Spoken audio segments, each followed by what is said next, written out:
started this great foundation, which in many ways, the trilogy is almost an outgrowth, the White Feather Foundation, that focuses on environmental and humanitarian issues. Yeah. Why did you, and when did you start it? Well, it's a bit of a long story, but I'll summarize. I was actually on tour in Australia about 20 years plus ago. I was doing very well at the time. Saltwater, the song Saltwater was number one over there. And I was touring, and I was in Adelaide, and I got a phone call from the management of the hotel saying, Mr. Lennon, you know, there's an Aboriginal indigenous tribe down here with about 50 to 100 people and news crews. Can you know, please come down and take care of this? You know, they want to see you. And I said, you're joking, right? And they said, because I thought it was, honestly, I thought it was a prank.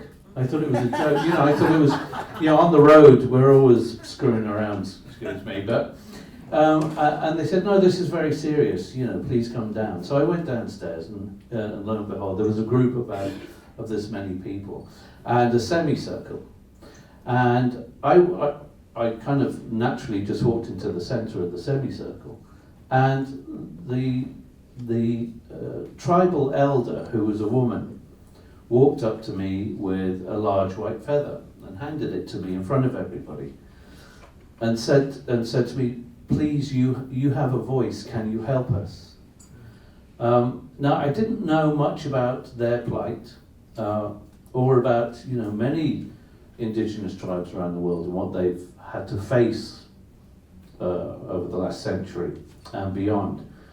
And so I learnt about that, but to preempt that, Dad had said to me many, many years ago, I don't know why, it was a bit of a strange thing to say, especially to a son, but he said, you know, if something ever happens to me, the way in which I'll let you know that I'm going to be okay, or that we're all going to be okay, will be in the form of a white feather. And so when, I'm not religious, but I believe I'm spiritual. I believe we're all one, we're all connected. And when that happened, when I was given the white feather by one of the oldest indigenous tribes in the world, I got goosebumps. I mean, it freaked me out a little bit. And the idea was, you know, well, do I just, you know, sort of remain a rock and roller, or do I actually stand up to the plate and, you know, take on the challenge? So I spent 10 years making a documentary about the indigenous tribe, and included the concept of other tribes around the world, what they were dealing with.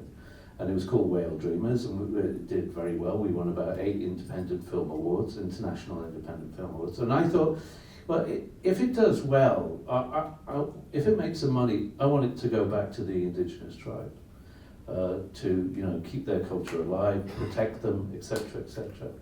And the only way to do that at that particular time was to start a foundation. And so the filmmaker, who's a dear friend of mine, and I, you know, it was time to come up for a name for the foundation, and we were throwing stuff against the wall, just trying to figure out what. And then all of a sudden the light bulb moment, and it was, oh, White Feather Foundation. How could it not be? Amazing, absolutely amazing.